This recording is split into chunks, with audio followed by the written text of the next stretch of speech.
ಬೆಳಗಿನ ಶುಭೋದಯಗಳು ಗೆಳೆಯರೆ. ಸ್ನೇಹಿತರೆ, ನಿಮಗೊಂದು ವಿಷಯ ಗೊತ್ತಾ? ನೀವೆಲ್ಲ ಎದ್ದ ತಕ್ಷಣ ನೋಡ್ತಿದ್ದೀರಲ್ಲ ಈ ವಿಡಿಯೋ, ಅದು ಹೇಗೆ? ಎಸ್, ಭಗವಂತನ ಕೃಪಾ ಕಟಾಕ್ಷದ 2 ಅಮೂಲ್ಯ ರತ್ನಗಳನ್ನು ನೀವು ಜಗತ್ತಿನ ಬೆಳಕಿನೆಡೆಗೆ ಬೀರಿದ್ದೀರಿ. ನಿನ್ನೆಯ ರಾತ್ರಿ ಜಗತ್ತಿನಲ್ಲಿ ಅದೆಷ್ಟೋ ಜನರಿಗೆ ಕೊನೆಯ ರಾತ್ರಿಯಾಗಿತ್ತು. ಆದರೆ ನಾವುಗಳು ಕಣ್ಣು ತೆರೆದಿದ್ದೀವಿ ಅಂದರೆ ಜೀವನವೆಂಬ ಪುಸ್ತಕದಲ್ಲಿ ಇಂದಿನ ದಿನಾಂಕವನ್ನು ಭಗವಂತ ನಮಗೆ ಬರೆದಿದ್ದಾನೆ ಅಂತಾನೆ ಅರ್ಥ. ಹಾಗಾದರೆ ಇವತ್ತೇ ನಮ್ಮ ಕೊನೆ ಅಂತ ಅನ್ಕೊಂಡ್ರೆ ನಾವು ಏನೆಲ್ಲ ಸಾಧಿಸಬಹುದು? No doubt that we can make the best out of our life. ಅದಕ್ಕೆ ಏನು ಮಾಡಬೇಕು? ನಮ್ಮನ್ನು ನಾವು ಹೇಗೆ ಬದುಕಿನೆಡೆಗೆ ದೂಡಬೇಕು ಅನ್ನೋದರ ಬಗ್ಗೆ ಯೋಚಿಸಿ ನೋಡಿ. ಎಸ್, ನೀವು ಪ್ರತಿದಿನ ಎದ್ದ ತಕ್ಷಣ ನಿಮ್ಮ ಎಲ್ಲ ನಿನ್ನೆಗಳಿಗೆ ಕೃತಜ್ಞರಾಗಿರಿ. ಏನೆಲ್ಲ ನಡೆದಿದೆಯೋ ನಡೆದು ಹೋಗಿದೆ, ಅದರ ಬಗ್ಗೆ ಯೋಚಿಸಿ ಇಂದಿನ ದಿನವನ್ನು ನರಕ ಯಾತನೆ ಮಾಡೋದು ಬೇಡ. ಬೆಳಿಗ್ಗೆ ಎದ್ದ ತಕ್ಷಣ ಬರೀ ನಿಮ್ಮ ಮೊಬೈಲ್, ವಾಚ್, ಲ್ಯಾಪ್ಟಾಪ್ಗಳನ್ನು ಮಾತ್ರ ಚಾರ್ಜ್ಗೆ ಹಾಕಬೇಡಿ. Charge your self with positivity.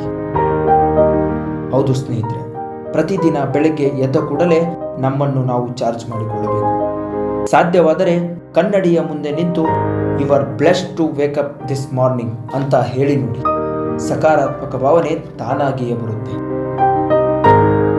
ಜೀವನದಲ್ಲಿ ಸಣ್ಣದಾಗಿ ಕಾಣಿಸೋ ಎಲ್ಲ ಕೆಲಸಗಳನ್ನು ಅಚ್ಚುಕಟ್ಟಾಗಿ ಮಾಡಿ.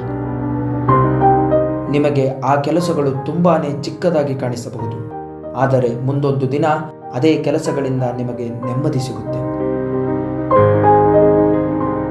ಯುನೈಟೆಡ್ ಸ್ಟೇಟ್ಸ್ನ ನೌಕಾಪಡೆಯ ಮುಖ್ಯಸ್ಥರಾಗಿದ್ದ ವಿಲಿಯಂ ಮೆಕ್ರಾವೆನ್ ಒಂದು ಕಡೆ ಹೇಳ್ತಾರೆ, ಬೆಳಗ್ಗೆ ಎದ್ದು ನಿಮ್ಮ ಹಾಸಿಗೆಯನ್ನು ನೀವೇ ಸರಿಪಡಿಸೋದು ನಿಮ್ಮ ವ್ಯಕ್ತಿತ್ವವನ್ನು ತೋರಿಸುತ್ತಂತೆ.